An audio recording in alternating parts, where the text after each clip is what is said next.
بالظبط 10 ريش. يعني يا عزيزي ب 2000 جنيه الريشه تقف عليك ب 100 جنيه. اهلا بكم في المقارنه المفضله لقلب هاني فود، وهي اللي الانسان يقدر ياكل كيلو لوحده، وهو الريش. نسمي الله ونبتدي. وطلبنا من المحمدي كيلو ريش وواحد رز ب 2050 جنيه. احنا ليه بنقول ان الريش تقدر تاكل بيها كيلو لوحدك؟ لان هو ده عدد كيلو الريش. حاجه تضايق صح؟ تعالى نوزن كيلو الريش اللي جاي لنا. 750 جرام بالطبق. إيه ريشه. بقول لك ايه، كبيره ولا لا؟ بالظبط 10 ريش.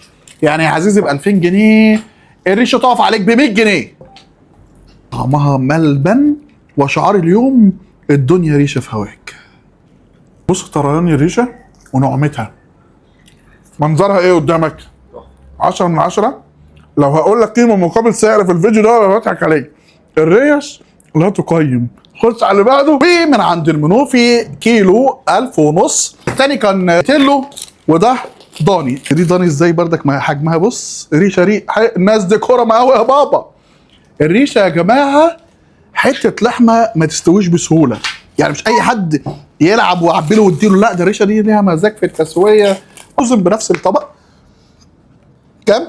870. هنقول 700 جرام لان الطبق ده اتقل من الثاني، ففي الاخر هتاخد كيلو الا ربع.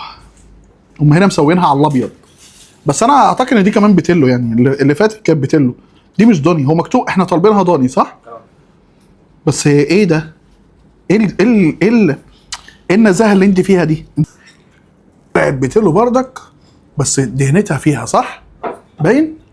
طبق الرز المسقسق بتاعهم ده، رز بشعريه غني متسقسق، حاجه في طعم سمنه واضح. الناس كلها تاكل كده وتحلي، وانا احلي بريشه حته طحينه بس كده. وادي ريشه كمان كوليسترولها فين بذمتك؟ السما. كوليسترولها في السما. ودي بتلو، والطعم بتاع زمان الريشه دي بتاعت ست وستك. يا عارف ست وستك ايام ما كانوا يجيبوا الريش ويشوها وكده على الجريلايه في الجاردن، هو ده اللي بيحصل دلوقتي. وتالت واحد بيت المشويات 2300 جنيه. على الريحه يا ولاد. اهو ده بقى الضاني. ليه بقى؟ تبان حته اللي بتعالج الكوليسترول دي. شايف حته الدهنه دي اللي بتحلي الريشه. هنا حوالي 20 30 ريشه صح؟ ليه بقى؟ عشان صغننه كده وجميله. يا لهوي، ومشويه على الابيض برضك. تعالوا نوزن كيلو الريش بتاعنا. 800 جرام، 850 بالطبق، يعني قول ده اكترهم وده ضاني واغلاهم سعرا. السعر 2300 جنيه كيلو ريش واحد، والرز عندهم ب 120 جنيه. انا عايز ابتدي بريشه تكون فيها حته دهنه. بص الدهنه فين، وطريقه التسويه بتاعتها تسويه بيور. عارف انت دافع فيها الرقم ده عشان هي مستويه بطريقه خاصه.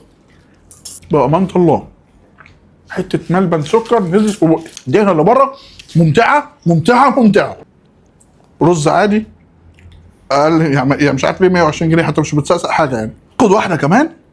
بص يا يوسف اللي انا بقول عليه دي حته اللي بتحلي الريشه. الريشه هي حته لحمه وعليها قطعه دهنه من فوق شبيهه بالسكر. هل انت بتحب يا عزيزي الريش؟ بص الريشه دي عظمتها، بص تعالى بص يا يوسف عشان هي ضاني دي بقى. بص دي عامله ازاي، شوكه، دي مش عظمه صح؟ دي حته العظمه اللي موجوده. انت تميل كده وتاكلها بالملبسه بتاعتها كده. ويوجد عسل هنا. بص هقول لك على حاجه، طعمها بيور قوي. هي تتبيلتها هاديه قوي. ده واضح زي ما انت شايف، تسويتها هاديه مسكره، اكله مش حرشه. يعني مش هتاكلها تحس اكلت اكله، لا انت اكلت اكله فاهم اللي هي بتديك الاستمتاع دي. هل هي هتاخد رقم واحد والاثنين اللي فاتوا ياخدوا رقم واثنين وثلاثه؟ لا، التانيين بتلو ودي ضاني. انا افضل كهاني فود الضاني، الاثنين ما كانش عندهم ضاني فطلبنا منهم بتلو. الريشه بتلو اكبر ولكن تبقى بسكرها. الريشه الضاني بيبقى فيها حته العرق الدهن الجميله دي، فدي انا باميل اكتر للريش الضاني.